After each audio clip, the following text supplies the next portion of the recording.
Why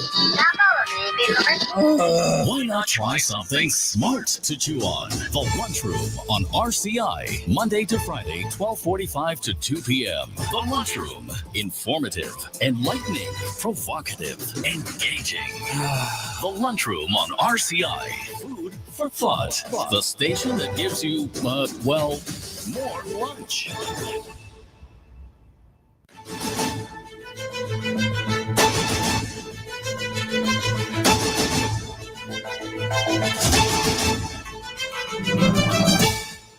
Good afternoon and welcome to the Lunchroom on Radio Caribbean International. It is Thursday, the 27th of March, 2025, and this is program number 1345 of the Lunchroom. I'm your host, Calix George Jr. Now, of course, in addition to radio 101.1 FM, you can also get us at our website, rcistlucia.com, and we are also streaming live on Facebook. You just have to search for the official page of Radio Caribbean International. And please be sure to like and share that link as well with your friends and family. Now, some birthday greetings for today. First, going out to Mrs. Melissa Francois Doxery over in Morocco. Happy birthday to you. And we're wishing you an absolutely wonderful and fantastic birthday celebration. Also, want to send out some birthday greetings to Miss Charlene Bodley. Happy birthday to you, Charlene. And we do hope that you're having an absolutely wonderful and fantastic birthday. And also, birthday greetings to be sent out to Mrs. Tammy Marie Phillip. Happy birthday to you. Hoping you're having a fantastic birthday as well. I look back in time for some history for the day. Back on March the 27th, 1513, a Spaniard by the name of Juan Ponce de Leon and his expedition took first sight of Florida. In the year 1625, Charles I, the King of England, Scotland, and Ireland ascended to the English throne. 1794, on this day, the Naval Act of 1794 was signed by President of the United States at the time, George Washington, authorizing the building of 6 frigates and establishing a permanent U.S. Navy. In 1914, on this day, the first successful non-direct blood transfusion was performed, and that was by Dr. Albert Houstet in Brussels. And in 1958, on this day, Nikita Khrushchev became the Soviet premier, head of the USSR, as well as first secretary of the Communist Party. We now move on to our dish of the day.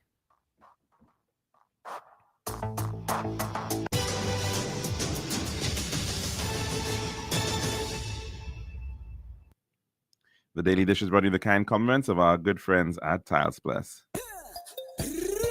One tiles for your home, I see. Bathroom, kitchen, pantry. Need tiles for your balcony. Come down to Tiles Plus, satisfaction guarantee. Tiles Plus. Big tiles with unbeatable cost. Customer service, A+. Need all kind of tiles. Come down to Tiles Plus. We also got gasware and vanity. Boss, you'll see. Come down to my nobody. We got the best tiles on island. Trust me. We are located Land Street in Castries, Bosses Jubilee Lanes, and Flag Street in Beaufort. Telephone number 453-7939. Tiles Plus. Serving now, the Daily Dish. And welcome back to the Lunchroom here at Radio Caribbean International. Now, right here in St. Lucia, of course, the House of Assembly is meeting, and there is the ongoing debate on the estimates of revenue and expenditure for the upcoming financial year 2025 to 2026.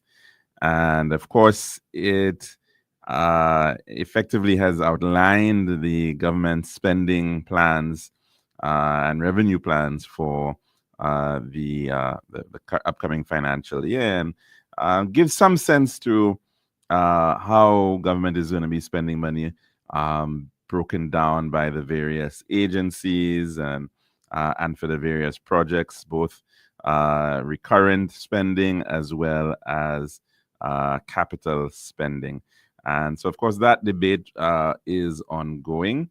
and is going to be heading into tomorrow, based on the schedule that has been set out for that purpose. And so, of course, we will be listening and hearing from a number of various ministers, giving sense as to the what is going to be spent by their ministries and what they, of course, hope to also achieve by way of gaining in revenue for those spendings. And of course, one of the major areas where there's always been quite a lot of somewhat a bit of controversy is the matter of external relations and external affairs, and whether in fact we really do need to maintain embassies, and whether we in fact need to have the presence of these missions, foreign missions in various places. In fact, I think back to maybe around the 2016 general election, the leader of the opposition at the time, who in fact is again now leader of the opposition, Alan Shastney, in fact indicated that it was the intention of his government to completely close down all embassies and missions, effectively to zero the budget. Now, of course, that has never happened, and it is still certainly necessary to be able to maintain foreign missions in particular areas. Of course, where we do have those missions have been traditional partners like the United Kingdom, like Canada, as well in the United States of America. And even now, we also do have a foreign mission in Taiwan, which is a major country which provides a lot of support, financial support for the government of St. Lucia and the people of St. Lucia by extension. And so right now, in this current environment, which we're seeing such major shifts in respect to where we might have to seek assistance, given the fact that we're seeing very, very uncertain times with respect to foreign relations in this world. Even in the latest scandal, which has been grappling the United States on the matter of what appears to be a leaked conversation amongst major officials within the current administration, the Trump administration, speaking on the matter of a potential attack on Houthi rebels in Yemen, who of course have been disrupting trade in the Red Sea.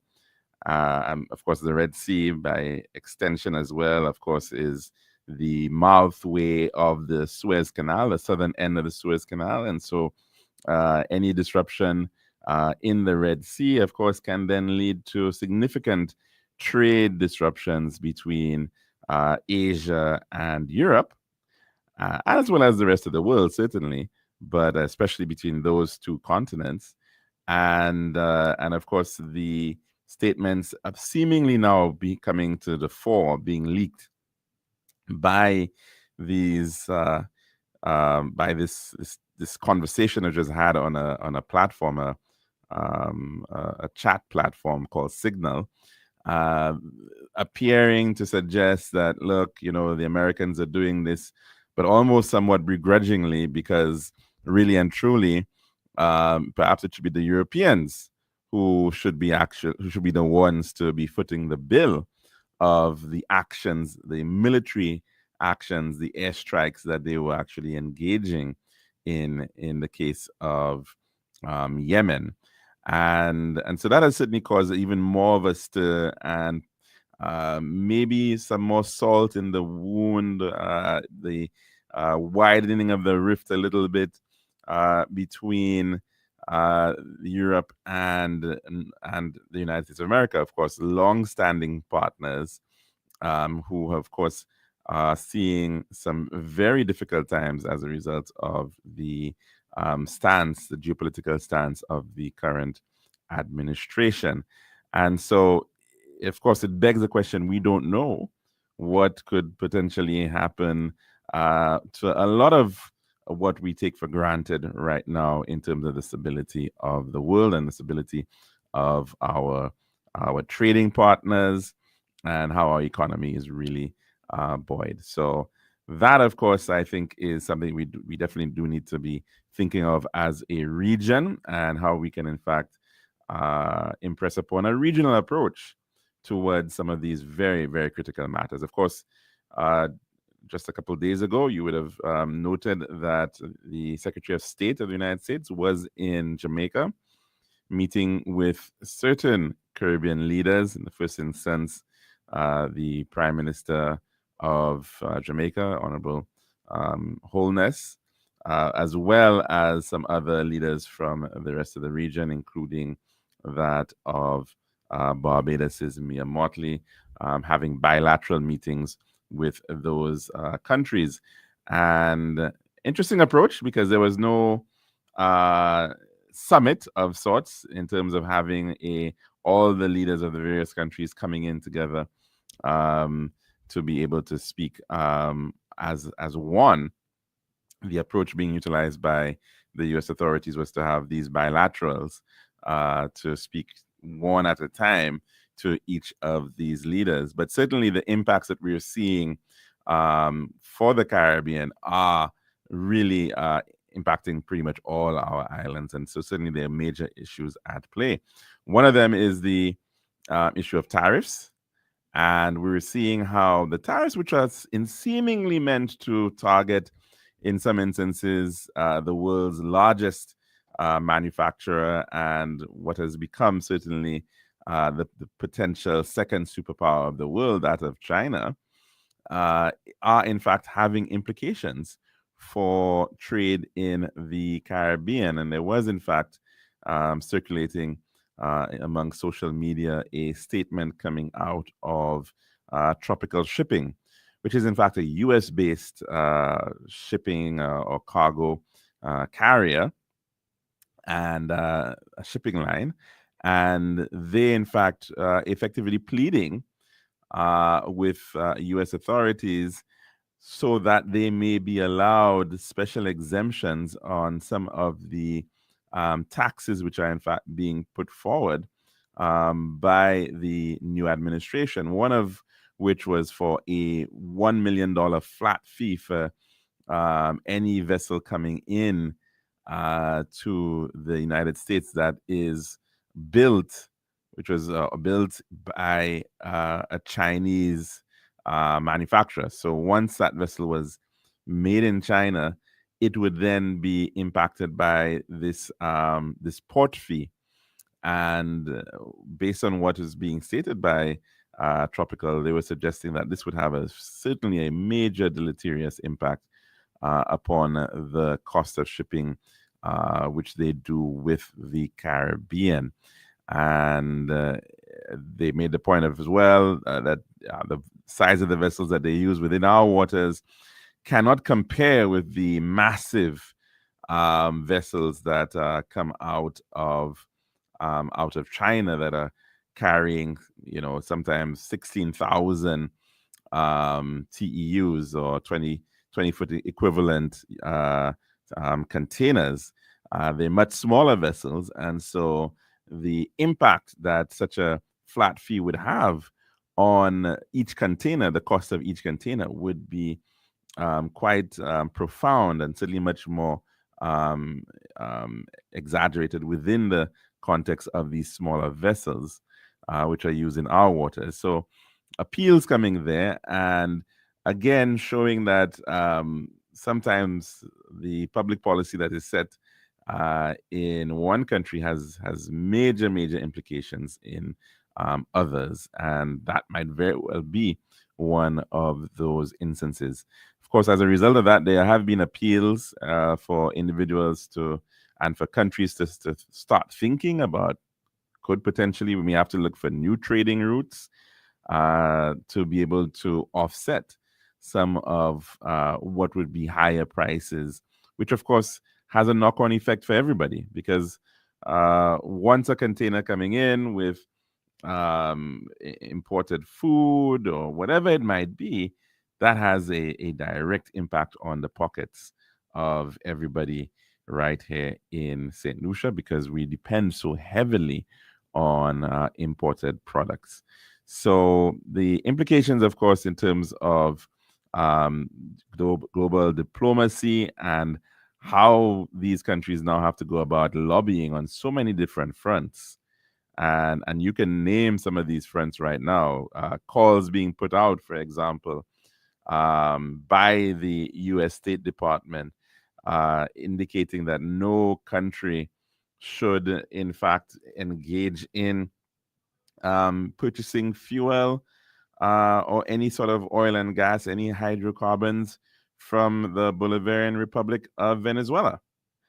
And in our case, perhaps we're not getting any fuel right now from Venezuela directly, but there have been in the past certain countries in the Caribbean who have certainly benefited through the um, Petrocaribe program, of course, the likes of St. Vincent and Dominica, as well as Jamaica and Haiti, were very, very much dependent on that. And so when a statement comes out from the U.S. State Department, effectively saying the following, quote, "The United States will not tolerate any third countries or their oil companies producing, extracting, or exporting oil and oil-related products with the Maduro regime in Venezuela. This is a regime that has consistently stolen elections, pillaged from its people, and colluded with our enemies. Any country that allows its companies to produce, extract, or export from Venezuela will be subject to new tariffs, and any companies will be subject to sanctions." And this statement follows President Trump's recent executive order, which, of course, spoke to imposing tariffs on countries importing Venezuelan oil. And again, the president using executive powers and utilizing the International Emergency Economic Powers Act, which is a very old piece of legislation, I believe, to be able to effect some of his desires to certainly make it much harder for Venezuela to do trade and to do business with the rest of the world. And so, of course, he's now targeting any country that is in any form of, in any way, doing that, or any company as well that's doing that. Now, you may recall, I think in the case of Trinidad and Tobago, they were in fact working assiduously towards stronger partnerships in oil and gas with Venezuela. And part of that, of course, was because in the case of Trinidad and Tobago, although it's a very, very early player in the exploitation, extraction of oil and gas, from since the late 1800s, early 1900s, I believe. The industry starting off there during British colonial rule. Over the years, though, they have depleted a significant amount of their oil and gas fields, and they're getting to a point where they, in fact, now have to be thinking, well, how can we still leverage a lot of the infrastructure that we have in place, but we need to be able to get reliable sources of energy to be able to support that. And so that's why they were trying to partner with Venezuela in this regard. So, of course, something like this coming out is certainly a significant, it's more than a shot across the bow, one can say. It's almost certainly already clipping the sails of any deals that would have been affected already with respect to Trinidad and Tobago and Venezuela. So you can see how some of these policies are having direct implications on the Caribbean and Caribbean economies. Of course, when you think back to Petrocaribe, the idea was, hey, let's see how we can save somewhat in terms of almost like a hedging system of sorts that, you know, you can delay the actual payments of on oil, and so it allowed some sort of a means by which those countries could still operate and get some breathing space by way of their oil purchases. So of course that is really complicating matters, perhaps for some countries who were still trying to depend on Venezuelan oil. Of course, Venezuela, as you may recall, has the largest oil reserves in the world, and certainly has not been able to exploit them for two major reasons. Of course, one being the blockade and the sanctions that they've been facing from the U.S. government. But in addition to that, they've now also been, because of a lack of investment, partly connected to all of this, of course, it means that they have not had the kind of infrastructure to be able to actually do the kind of refining that they perhaps once were able to do, and certainly not to expand their systems beyond what's already was in place. So certainly very, very difficult times with respect to that, and we can see the implications for the rest of the Caribbean. But that was just one example. We're also facing on the matter of relations with Cuba and the medical missions, and trying to clamp down on Cuban medical missions. That has caused certainly a lot of furor over the Caribbean and countries that really depend on the doctors and nurses coming out of Cuba for their role in our healthcare systems.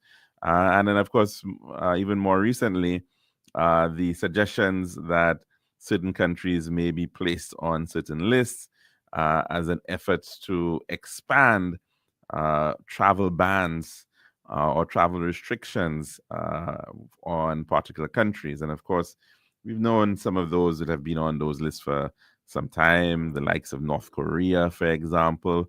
Russia has been dealing with a travel ban from a number of countries. And now the push to be able to say, hey, once you're from a particular country, you're not going to be allowed into the United States of America. And that of course, is an very extreme point, because then persons who are even trying to get away from potentially the impacts of war and that those things will not fly in terms of your entry into the U.S. So a lot of issues, no doubt, and we're seeing as well the implications for countries with CIPs and how that is also being played out. So we're going to have to still wait and see. And of course, we didn't even mention the issue of the deportations. And I think an indication that we have seen the start of some returns of some deportees to St. Lucia. I think I noted an article mentioning 4 individuals coming in. And of course, that is also becoming very, very topical across the Caribbean. Indications of the numbers of individuals who had already been on lists and the attempts to deport those individuals as an attempt to clamp down on the issue of illegal immigrants in the U.S. as well. So we'll have to wait to see whether we're dealing with tariffs, whether we're dealing with deportations, whether we're dealing with bans on trade with certain countries like Venezuela, whether you're dealing with preventing countries like Cuba from engaging in healthcare support. The long list of areas, no doubt, which still have to be worked through with respect to U.S. Caribbean relations. And that is on top of already a very difficult time when it comes to the matter of security on our islands. Of course, the extent to how individuals, how countries have been dealing with the matter of drugs and gangs is a very critical one. Prime Minister Andrew Holness mentioned that in his exchanges with with Mr. Marco Rubio indicating that, there has to be a sort of a global war against gangs and the impacts that gangs are causing, criminal elements are causing in Caribbean countries, to the extent where sometimes they are even as powerful as the state authorities. And we're seeing that playing out in Haiti, for example. So definitely that matter of security still remains a major issue for which there has to be cooperation with U.S. authorities on dealing with that, because invariably the largest source for the guns and the ammunition that are fueling a lot of the violent crime are unfortunately coming out of the United States of America, smuggled out of the country, and are heading down into our waters on cargo ships and whatever other vessels persons may be able to utilize. So it is definitely another, yet again, long-standing matter where cooperation is certainly needed for our countries and our states. So that, I think, is sufficient to be said on the matter of the U.S. and the Caribbean, and we'll have to wait to see how the ongoing attempts at dialogue are continuing on such very, very important matters. That's our dish of the day. When we come back, we will be taking in the weather report, and then we'll take in some calls. This has been The Daily Dish.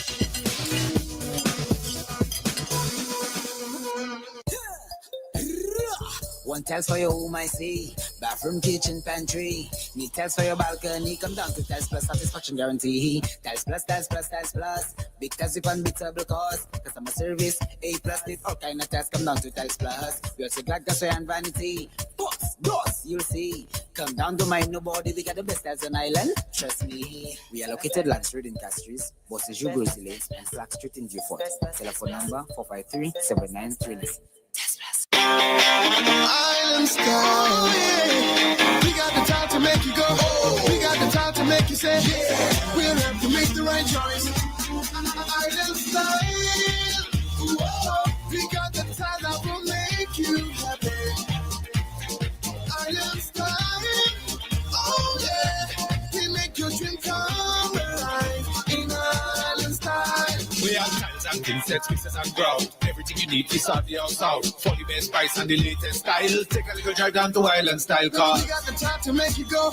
We got the time to make you say, quality, price, service, choice. It's all an Island Style. Visit us at our showrooms in Bella Rosa, Rodney Bay, on the John Compton Highway, Castries, and behind Ruby's Gas Station on the Library, Beaufort Highway. Or call us on 450-452 or 453-TILE. Island Style, Tile and Bath. When you think tile, think Island Style.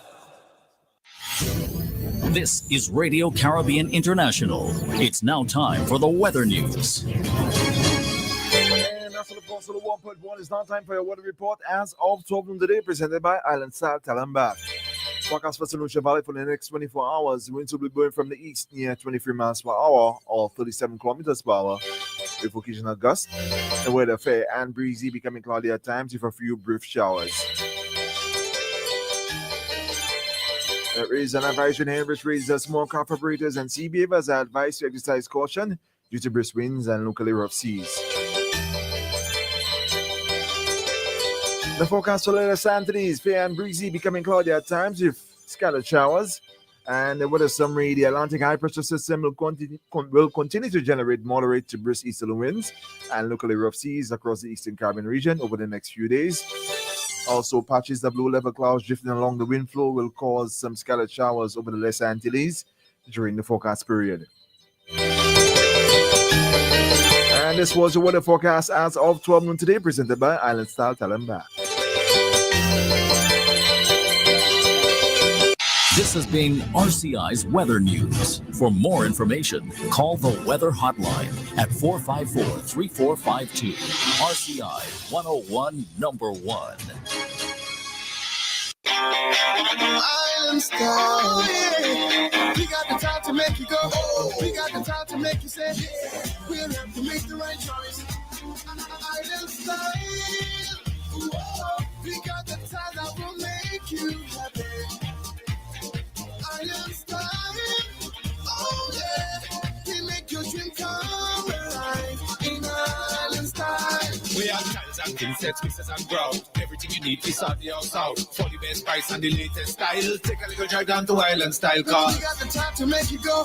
We got the time to make you say, quality, price, service, choice. It's all an island style. Visit us at our showrooms in Belarus and Rodney Bay on the John Compton Highway, Cass Street, and behind Ruby's Gas Station on the Library Viewfort Highway. So call us on 450-452 or 453-TILE. Island Style, Tile and Bath. When you think tile, think Island Style.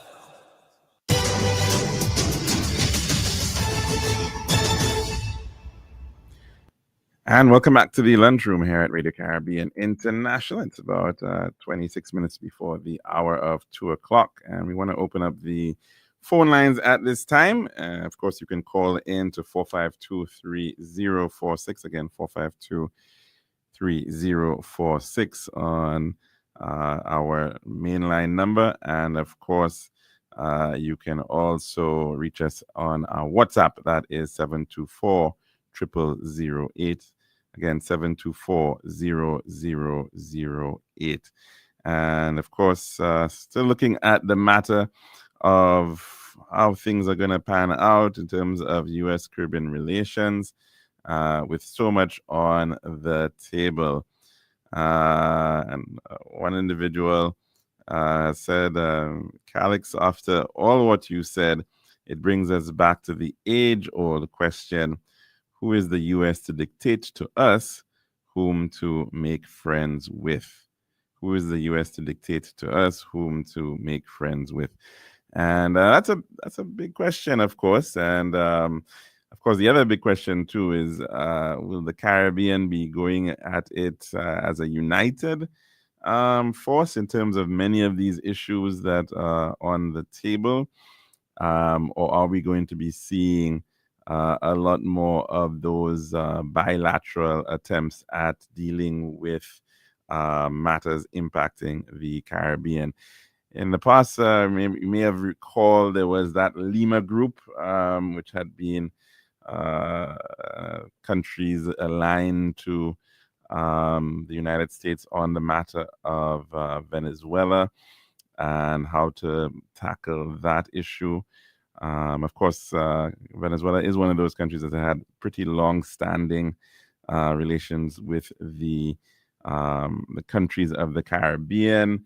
Right down next to the Parliament building in Castries lies a small little square called Place Bidot, which gives some context to the pretty long-standing historic ties across the region in terms of support between these countries, even going back to revolutionary days. And of course, that Place Bidot in memory of Jean-Baptiste Bidot, a St. Lucian, somebody was born in St. Lucia back in the 1780s, who was involved in the Revolutionary Wars during the mid-1790s here in St. Lucia, which were not successful, and which saw the island being recaptured, slavery being reinstituted.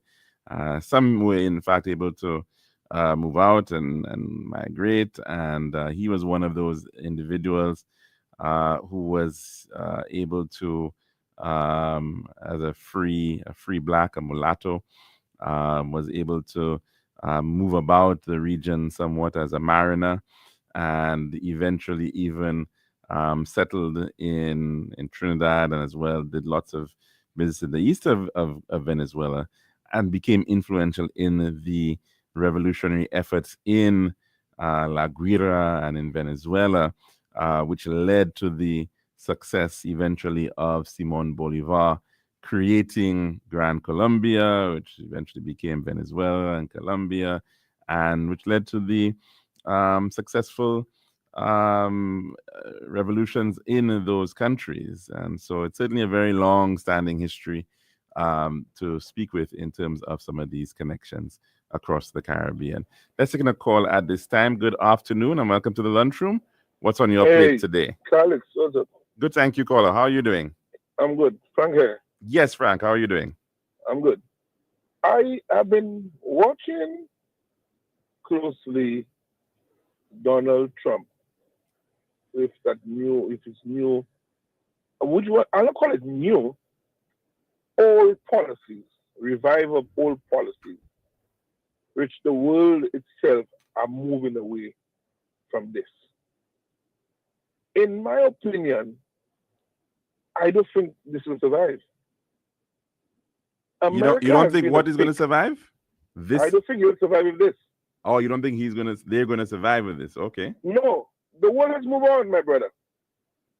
The world has moved on. What probably he wants to play that strongman America thing, which it to me, America used to dupe other countries in making them believe that they are the almighty and thou. But within the world, we have seen other countries rise, and even as powerful and even more powerful in technology, America cannot see China at all, and other places in the world. And a lot of that will is going to cause what this guy is doing there is going to cause that the rest of the countries in the world going to find new ways, innovative ways to move around America, and America will end up standing alone because they need to survive, and they will not go down and bow. They will not go down and bow to America anymore. Because what they have been doing is put the perception that we are the baddest, we are the strongest, we are the best. And that is not true. Well, These guys owe millions, my brother. I mean, that may be true in terms of the very high debt load that the U.S. government is carrying, and the country in terms of its overall debt. Yes, Not it's only pretty the high. debt collect, But in technology, no. But in terms of military strength, the United States of America is unsurpassed in terms of the. They have nuclear. The other countries have nuclear as well. Yes, other countries have nuclear, but it's the extent to which they have it, the weapons defense systems that are available. The U.S. when you look at a matter of, let's say, of again military projection, the United States has the most aircraft carriers than any other country. 11 aircraft carriers, I think it is. Right? No, I mean China, I think might have 2 right now. Just in terms of the Navy, for example, how it can project itself is tremendous. It has, I mean, it spends the most on an annual basis. It spends a significant amount of monies on research on technologies. And I know what you might say. I know you will probably say, but Chinese are spending less, but what they're spending on they're getting more bang for their buck. In terms of some of what they're doing, and I know you might say that the technology, China is way advanced. But I'm not discounting that China is advanced, certainly. But I don't think anybody is going to say though that there's any comparability though at where the United States is at right now, even with in terms of its military super strength. Even with defense, a little drone. And all of them have drones. Well, you're right that the nature of war is changing, and exactly, and certainly drone. Well, okay, because you see, if you look at it this way too. I mean, China has, I think, the largest standing army in terms of manpower. But you see, manpower is not everything. It's the extent of the training of your manpower. How well are they trained? How well are they equipped? How experienced are they? And do they have the extent? The amount of equipment that the United States has is completely unsurpassed when it comes to that. So they are. I mean, in as much as we have no doubt about it that the Chinese are certainly investing a significant amount of money, and we're now hearing other countries in Europe are now trying to play catch up. But there's nowhere near that. Nobody can compare right now, as of now, with the United States in terms of defense. Here, Alex. You see, America to me, I don't care to go there anymore. I am good here. I don't even want to renew my visa, which I'm not going to do. I don't really care about America. America has fooled the rest of the world for years and decades. And when you cannot to bring that system, that old system back, it will not work. It will not work. You're gonna get because what happens? Even the party that Trump is back in there, which is the Republican, they are the biggest outsourcers. They believe in outsourcing jobs to make money.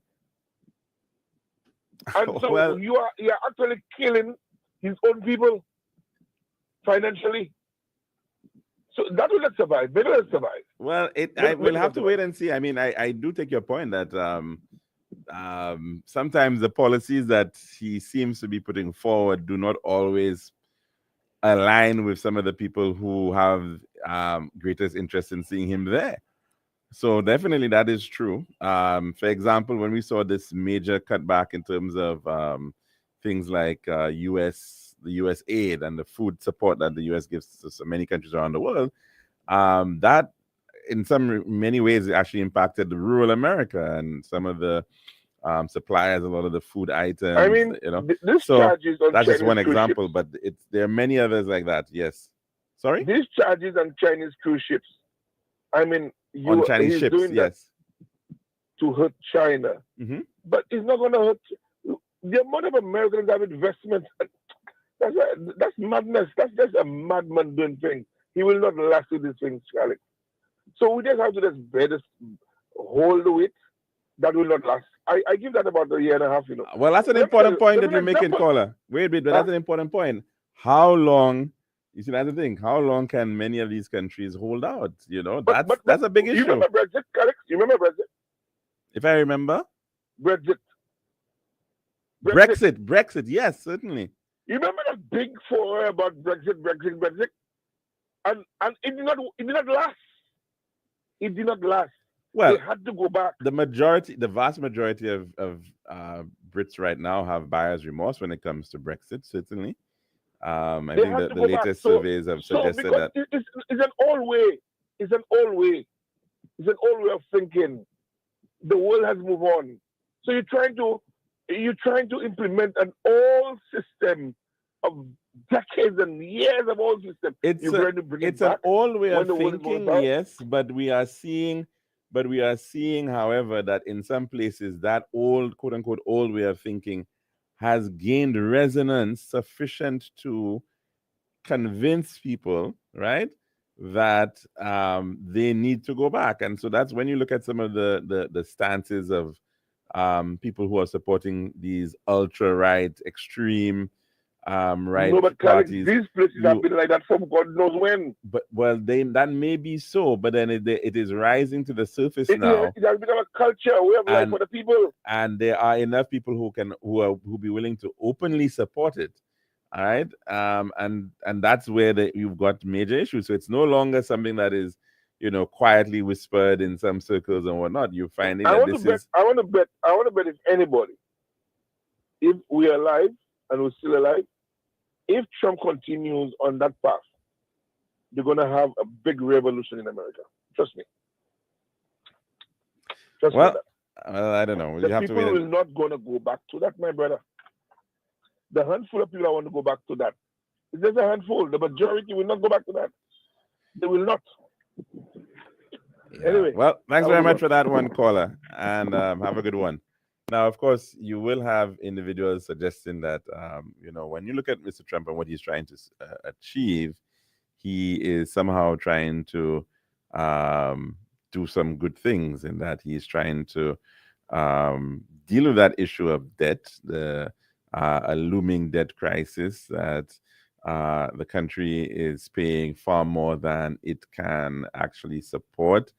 And you can well understand that. I mean, right here in St. Lucia, for example, the Prime Minister and Minister for Finance here on Tuesday was able, and it was a surplus budget. That was one of the themes coming out of the outturn for 2024, that he was saying that, look, the country was able to achieve all of these things, but yet still was able to record a surplus a primary surplus, a recurrent surplus, a current surplus.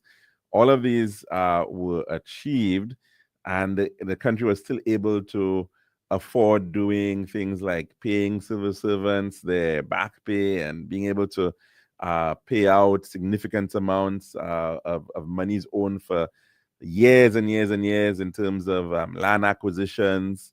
They were able to make payments for support for pensioners and a lot of the other support programs that were able to be provided, whether it was for MSMEs and for youth economy programs. And he was able to lay out a lot of that. And, you know, the truth about it is that all countries want to be able to be in that position, to be able to say, hey, we are successfully managing the cost of delivering issues. Yes, we may have problems, but I think in the case of the U.S., they, of course, are dealing with a significant fiscal deficit. They're dealing with a continuing situation of growing debt. And there is not really seemingly a plan to say how that is going to be shifted. And therein lies some of the challenges and the risks that exist. Is he going around about tackling it in the right way? Well, there's a big question. I mean, he's also trying to, at the same time, to be able to give tax breaks, and that's where a lot of the big the divergence comes in. You know, are you trying to raise all these tariffs and to be able to try to deal with that? Is that benefiting the broader section of society? Is that helping out, ensuring that you can pay, make better provisioning for health care and social security and education support? Or is it really just going to be geared towards tax breaks for individuals who are pretty much already pretty well off? So that's, I think, is the big challenge in terms of public policy at play right about now. Who are the beneficiaries? Who are those who need the help most benefiting from the public purse? And that, I think, is going to be that big divide that is going to continue to impact in terms of American politics. But in addition to that, of course, we're seeing how that is also being juxtaposed against foreign relations and foreign trade policy, and to the point where, of course, we've seen aid being slashed to countries that have depended really on U.S. Aid for quite some time.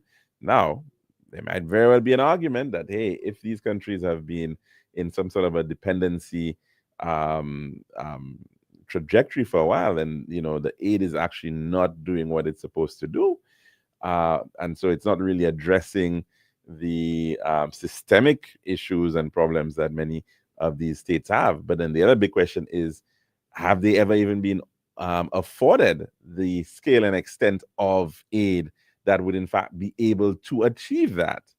So that's the another part of the misguided argument when it comes to aid. There's very, very basic aid that is quite often being provided, but it's not even sufficient to be able to say that countries can now take some of this, invest it into development of their economies and productive sectors to be able to see long-term sustainable growth. And unfortunately, that is the challenge of a lot of Africa, where they're dealing with significant environmental and climate challenges, and sometimes as well political challenges as well, right? So whether it might be droughts, when you're looking at the countries in the Sahel region of Africa, the Chads, the Malis, the Nigers, and Burkina Fasos, and those countries have significant challenges in terms of dealing with the vagaries of climate change and how that's impacting on food supply. But then how then do these countries grow, especially if they are landlocked and they have significant challenges, but they don't have the infrastructure. They don't have the infrastructure in place to say, hey, we can store water more. We can put in the irrigation systems to help out our farmers. We can put in the roads and railways that are needed to get those products which we can produce and to bring them in, easier to markets further afield. So there certainly in many countries around the world significant challenges in terms of aid. And when you are not even willing to give the basic aid, far less the really impactful development aid, you can see the challenges that many parts of the world are going to. So is the principle afoot here now that you is it to really pull back and then somehow hope that the countries will somehow fend for themselves miraculously? That tends to be the problem that we're facing right here in the Latin America and the Caribbean. When you look at the struggles with a lot of the migration flows that are that countries that are dealing with, especially in Central America, and in South America, where you have situations of effectively human-induced hardship. Venezuela, for example, should be an extremely wealthy country. But if it is that you simply at the same time, want to make it so difficult for these countries to thrive, regardless of their political systems and situation, then you are in fact you've exacerbated the entire system that they've got in place by making it hard for the people themselves now to be able to survive. And so, of course, we've seen what has happened. Millions and millions, I think, over 7 million Venezuelans have left that country over the past some years so that they can look out and try to get a better quality of life. And this is a country that at one point in time was recognized as one of the wealthiest in Latin America. So much of what we're dealing with, certainly in the Americas, and the attendant impacts on immigration cannot be decoupled. They have to be seen within the entire reality of cause and effect when it comes to the state of people and their livelihoods. So, and the same can be said in a lot of other places like Central America, whether it's El Salvador, whether it's Honduras and Guatemala, and the fact that these countries are lagging behind in terms of development where they should be by now.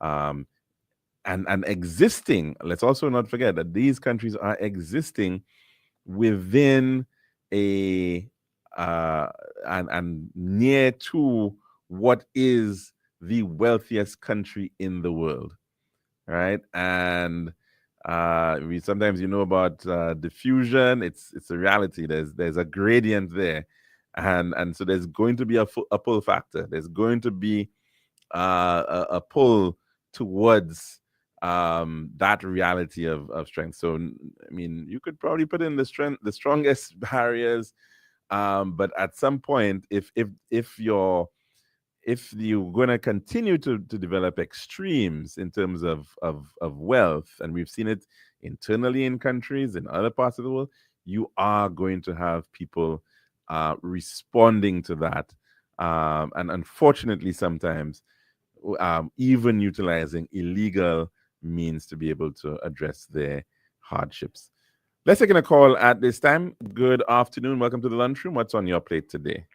Good afternoon, Mr. George. How are you doing, caller? How are you doing? Not bad, thank you. How is Sir George and you? He's good. Not bad at all. Good, thank you. Good as well. Okay. You say there was a time when Venezuela was the most prosperous, is it? Yes, Venezuela, certainly. In South America. Sorry? Why was that so? Yeah. At the time, it had a lot to do with the fact that they were a petro country. They were able to sell their oil freely. They were able to have great balance of payments. The country was able to invest in, good infrastructure and social programs for its people. So it was able to thrive. So you see, and what's the reason for the decline of that? You would say. Well, the decline of that might be a little bit complex, but I would say certainly, one of the major challenges that they've had is dealing with the sanctions that they've been placed under. That has certainly had a very, very negative impact on the ability of the country to be able to, pay for itself. They've been, of course, also issues of corruption, because we also know that in a lot of these petro countries, the desire to have, the desire for a few people to hold the purse strings and take off with lots of money is there. We've seen that in a lot of countries all around the world. So in effect, you're saying, poor governance. Yes. Was like a catalyst to hasten the slide.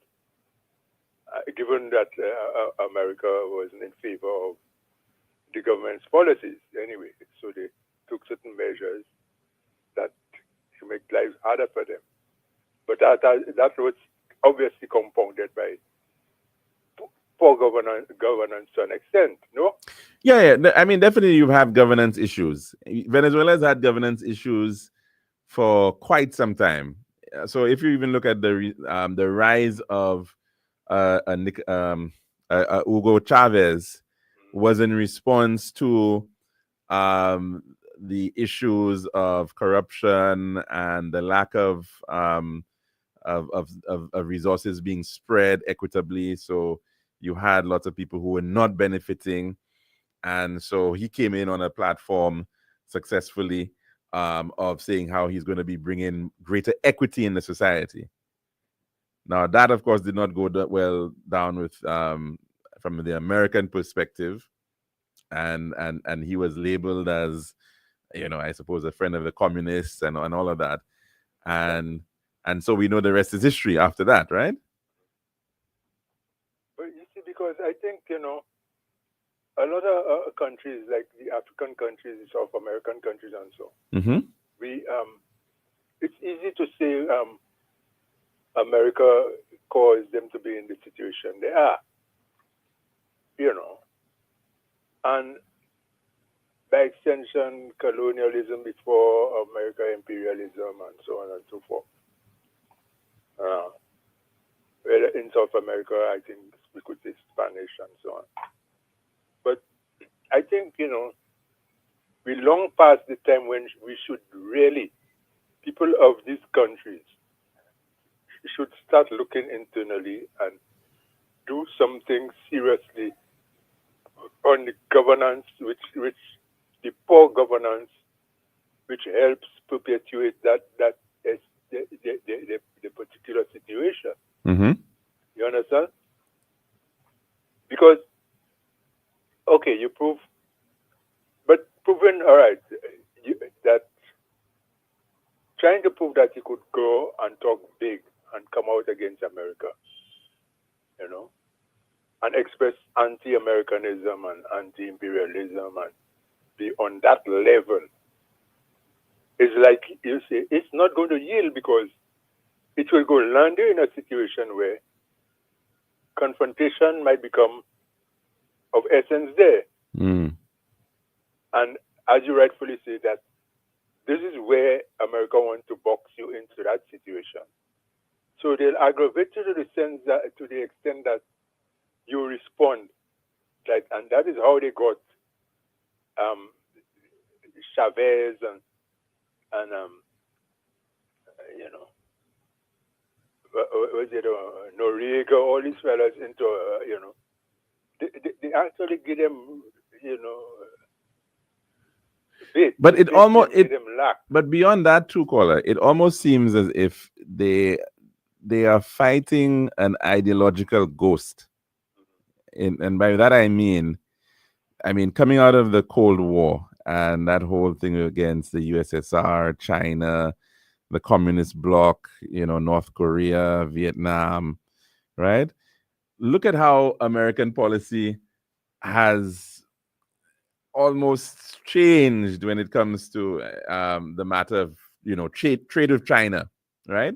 The U.S. can't say now where we're not going to trade with China. That's an impossibility. Exactly. It's. I mean, yes, it still tries to do the same with put pressure with North Korea, right? But North Korea, in terms of just looking at it from the perspective of what kind of political system is in place, I don't think there's much difference between North Korea and China in terms of a political system. Vietnam. Exactly. So why is it that in the case of Cuba, right, where you've got a communist country which has made reforms as well, right, and a country where you're also seeing that there's been willingness to engage other democratic countries like Canada, for example. Lots of Canadian tourists were coming to Canada, to Cuba.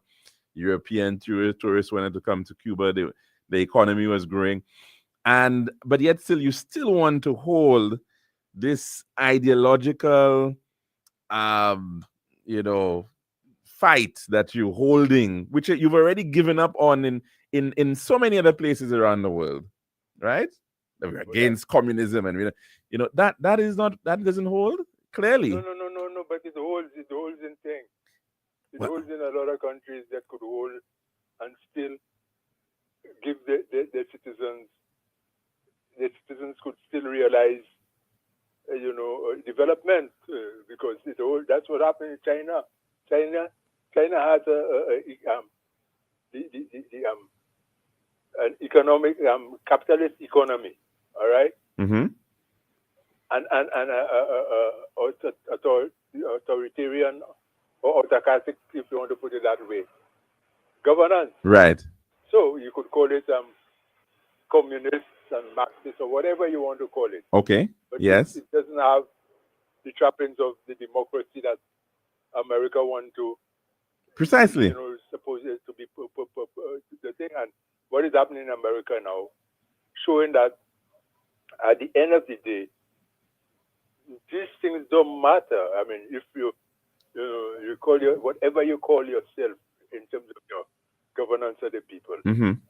But the fact is, if you give your people the satisfaction, like that, what do you think people voted for Trump, Well, yes, certainly. Yeah, people certainly voted for him. Certainly. So you see, people, you could be a dictator and people would still vote for you. You know what I mean? If you have elections or whatever. Mm. So the point here is that when people like Chavez, sort of had the power to, in fact, he did a lot of good things for his people. That he did, certainly. Yeah. Started a lot of good programs. They never entertained any and they never entertained nothing. They were not forced to have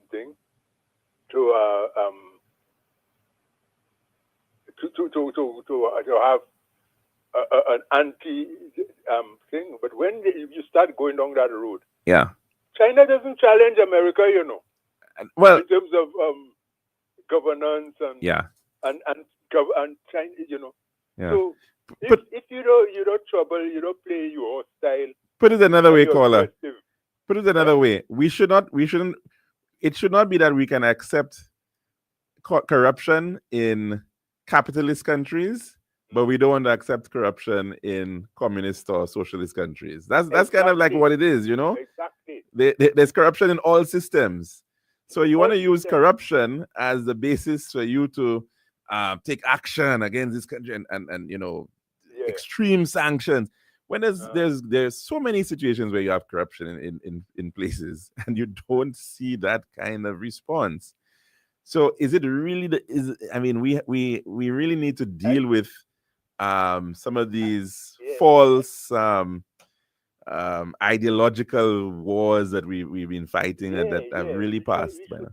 We're trying to fight some sort of and join some sort of ideological thing, and everybody defining what America is and how they can't tell us what to do. But we're missing the point, because they could tell us what to do. Well, that too. They could tell us what to do, because look at what they're doing. Right in the Middle East, they're telling Egypt and Jordan, Saudi Arabia, all of them, because these people cannot secure themselves Yeah. with all the independence they have. You know? Yeah. Caller, we're going to have to. whatever system they want. Yeah, we're going to have to end it here, unfortunately, because we're way over time. You know, so Yeah. we now being in the mouth of the dragon now, trying to talk out big, and we have to navigate that thing real. You know, we have to really be, you know, 100%, Erudite in and terms of how crafty. we handle Yep. that situation. Agreed, caller. Thanks very All much right. for that intervention. Thank you. Okay, and of course, we'll be back again tomorrow for our final program for the week. And we do hope that you can join us for that. But in the meantime, please stay safe and have yourself a very blessed Thursday. I'm your host, Alex George Jr., saying goodbye.